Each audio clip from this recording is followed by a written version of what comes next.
everybody. Give us a wave. Hello, let's go. Exciting. So I'm Sahar Mirhadi. I'm going to be. This is the academic title for my first study, which is exploring the relationship between game aspects and coping during difficult life experiences. So, for people who don't know who I am, you're living under the rock. I am third year. Now will be a third year doctoral researcher at the University of York and iGGi. My interests are sort of looking at the sort of cross-section between mental health and well-being, positive psychology, and sort of the player experience and how we can understand that. I'm also conscious I've left my phone, but that's fine. And outside of that, I'm also a massive Magic the Gathering nerd. So you can talk to me about if that's also what you're interested in. But today I want to talk to you about the research I've been doing over the last year, and sort of looking at when and how do games positively affect players during times of difficulty. Obviously, we had the pandemic, which was very awkward. And I basically saw that during the pandemic, and I was like, what is the role of technology in helping players sort of understand their experiences through the medium of video games? So I sort of expanded on previous literature that was done by my supervisor, Dr. Joe Yacovides and Elisa Meckler, who looked at sort of the player experience during this.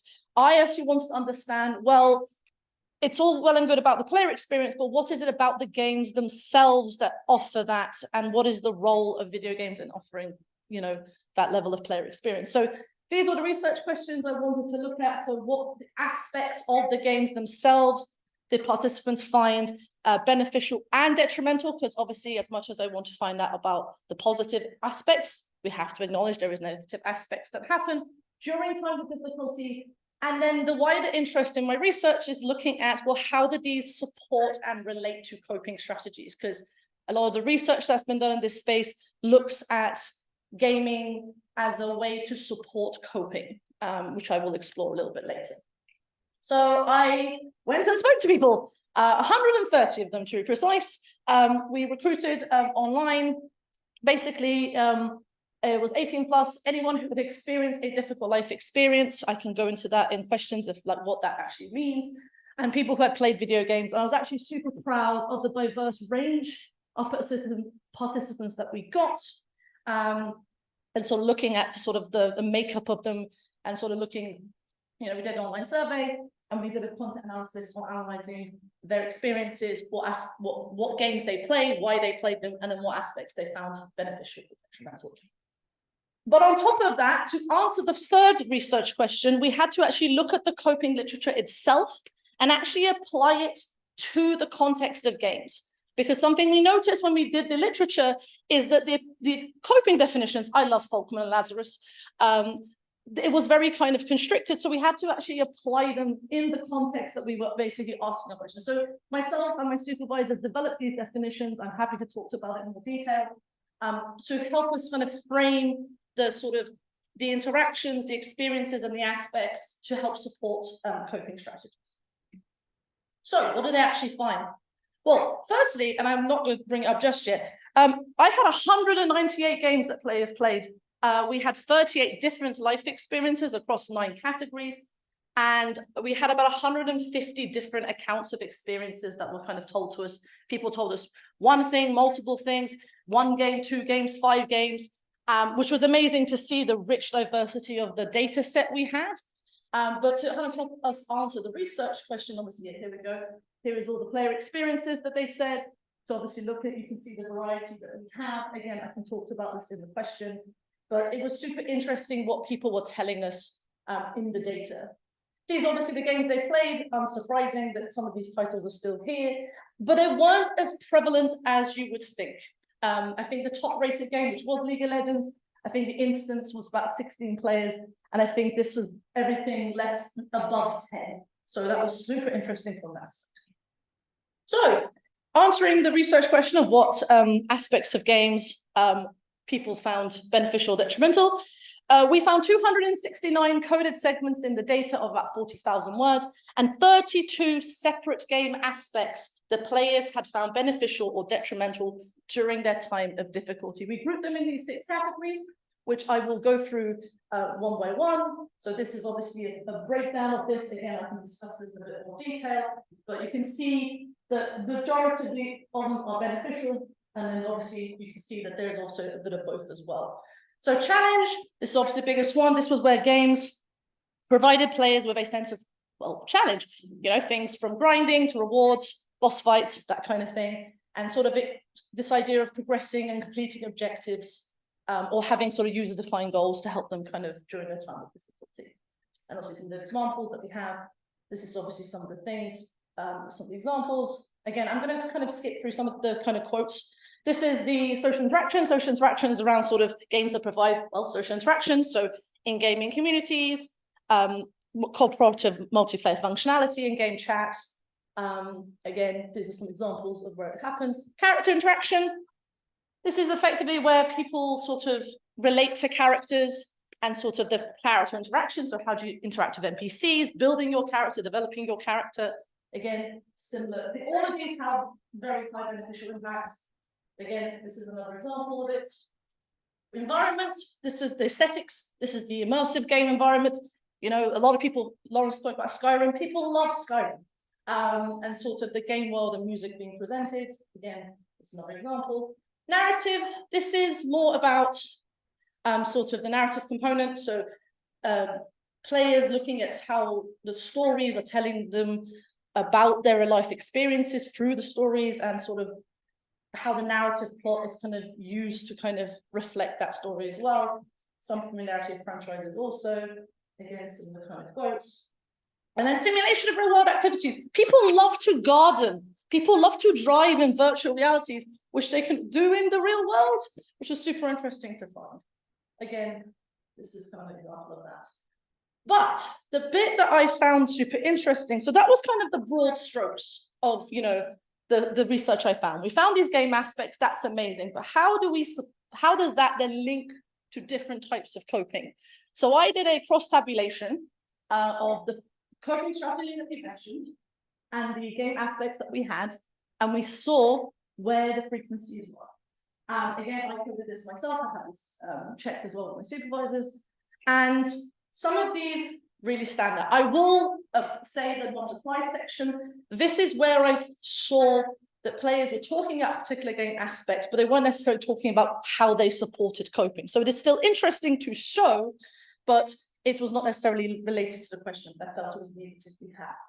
So the thing I want to notice is a couple of them key sort of facets of this data. So the biggest one was emotion-focused coping and challenge. So this idea of emotion-focused coping, having players having the opportunity to replenish their resources, experience more positive forms of emotion, really links to players wanting to complete objectives, have that sense of restorative mastery that I think is super important to kind of help them feel better about themselves and their lives. And this is an example, sort of clear achievable quests, and sort of this sense of progress moving forward. Social coping and social interaction, I think this is sort of fairly explanatory, but it's interesting that some players just spoke about it in a way of, I just want to play with my friends. That is still social interaction, and you can kind of sit on Rocket League and shoot the shit and do what you need to do. But social coping is more about, well, how does that actually support you in the experience that you're going through? So there was a lot of that, and that sense of belonging and this kind of coming together and helping each other. But it wasn't as prevalent as I sort of was hoping in sort of the data. Again, sort of Diablo 2, a lot of the big kind of games kind of having this sense of feeling like they belong somewhere where they necessarily didn't have that in their real lives. Meaning focused coping, so this is an area that I'm really, really interested in moving forward, is looking at how players engage in meaning making and how video games can kind of provide a vehicle to understand and reassess the life situations that they're in to help support coping and growth. So notice this with narrative, a lot of games had challenging topics around death, around loss, around mental health. And this kind of really reflected in the players kind of saying, oh, my character is doing this, or the story of this is kind of really helping me. So I think this is about Hollow Knight, and this was about a person who was kind of experiencing sort of isolation during the pandemic, sort of really noticing that the fact that, you know, the bug in Hollow Knight is trying to just live its adversary, it's got a load of adversities, but it's also trying to kind of do that. So people kind of resonated with that quite a lot. Avoidance coping, this I think is like, this kind of sort of blew my mind a little bit. So, you know, avoidance coping is where you're seeking a distraction and you just want to disengage from your environment. And that's amazing. And you're allowed to do that, but it is kind of like a negative coping strategy. But players were saying that the fact that you could escape into these worlds like Skyrim, like The Witcher, and sort of be somebody else and have this escapism factor really helped them during times of difficulty where they really didn't have anywhere else to go. So for me, it's super interesting that they reported it as a beneficial impact, but they didn't necessarily sort of, you know, it didn't match together. So that's super interesting moving forward. Again, this is this kind of example of just like having this space where nothing can go wrong, you are safe. And I think it's this idea of a safe space. So looking at the discussions of obviously sort of, these are sort of the impacts that I've kind of noticed. Their games offer really diverse aspects that impact players in a variety of different ways, whether that's through challenging them, character development, social interaction, immersive environments, engaging stories. But I think that the fact that they're really beneficial and they're predominantly beneficial is amazing. That is telling us a lot of, you know, positive things to the industry, that what you are putting into your games is impacting players, you know, especially during challenging times, but it's not always impacting it. You don't want to have it completely as a positive, you know, toxic positivity in that respect. So I think where it is doing its work is amazing, but we have to be honest that it is a nuanced nature. And for me, like looking at this at a wider perspective in terms of my future research, sort of the fact that we could apply these 5 very different coping strategies into games and understand that we can see that there are clear relationships between game aspects and coping across different game aspects. They're not just like, you know, meaning focused into one, this into another, this into another. We've seen a lot that happens that helps players during times of difficulty. Again, I've got some examples, sort of this games as a vehicle for meaning making to social coping and interaction, and then having this sense of mastery and challenge and competence, as I'm going to say out loud, which can get questions about later.